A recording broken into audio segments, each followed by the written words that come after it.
In fact, somebody asked me what's the difference between men and women Kabbalistically. I said men are waffles, women are spaghetti. Very deep Kabbalah.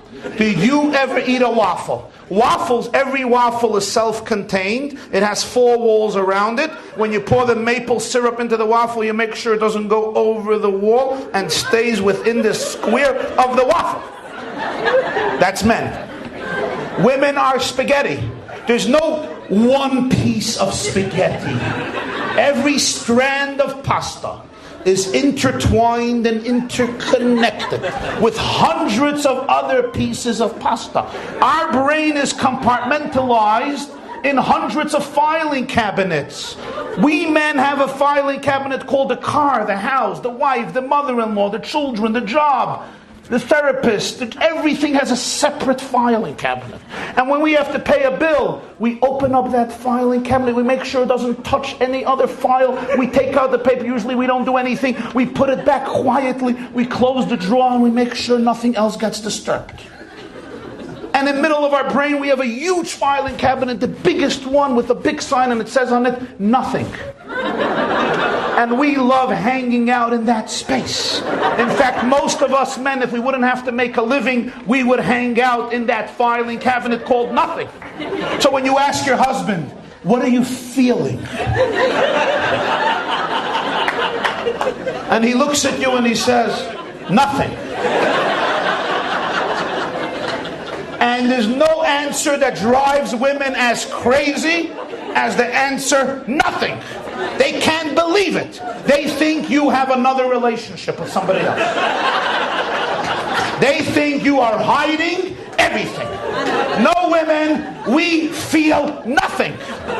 In fact, after this lecture, you're going to ask your husband, so how was it? And he's going to look at you, how was what? The lecture, he was talking about you! Oh, here she goes. He doesn't know me. How was it? Oh, his jokes were not too bad. Most of them I knew.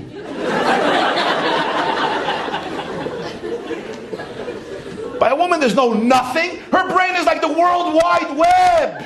Microsoft Windows with every possible window open. And the tab is switching back and forth every moment like spaghetti.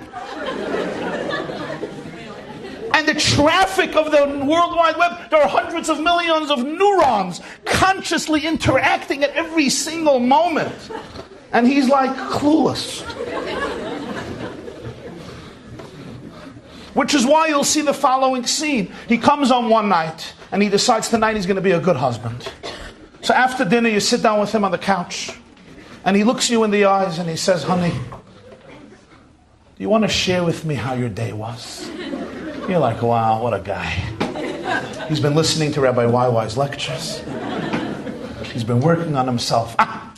Emet has been getting to him. He's working on his Shalom Bayit. It's so beautiful. So you start sharing with him your day.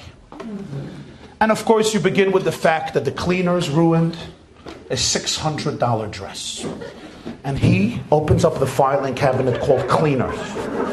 And it's a hard process for him. You could see on his brain. He has to take it out and take out the file and check off, okay, the cleaner's price is $600. From the cleaners, you shift immediately to the fact that you don't like your job. So now he opens up the filing cabinet called a job. And then you move on to the fact that your sister-in-law insulted you at her son's bar mitzvah. And then the fact that at the Sheva Brachos you weren't invited. And then that his mother is really obnoxious to you. From there you discuss the fact that you don't have good cleaning help. And then of course you go to the kids. He's not happy in 3rd grade. The principal is not nice. This teacher doesn't know what he's doing. Then you go to the car. Then you go to the paper you have to finish. You discuss the leak in the bathroom. Summer plans. Your own mother. Your own sister. The upcoming bas mitzvah. It's now 2 minutes and 10 seconds.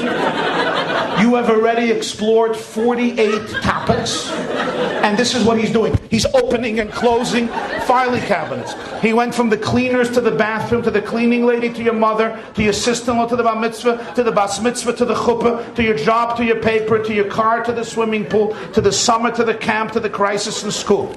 It's 4 minutes now. 397 topics have been explored, and you're just beginning. This poor guy for the last 4 minutes has been opening and closing filing cabinets, and remember, nothing can touch anything else.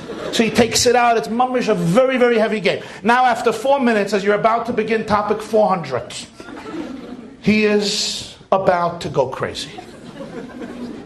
The logical choice for him at this moment, the most logical thing is suicide. There's a problem. He loves you. And he doesn't want you should be a widow.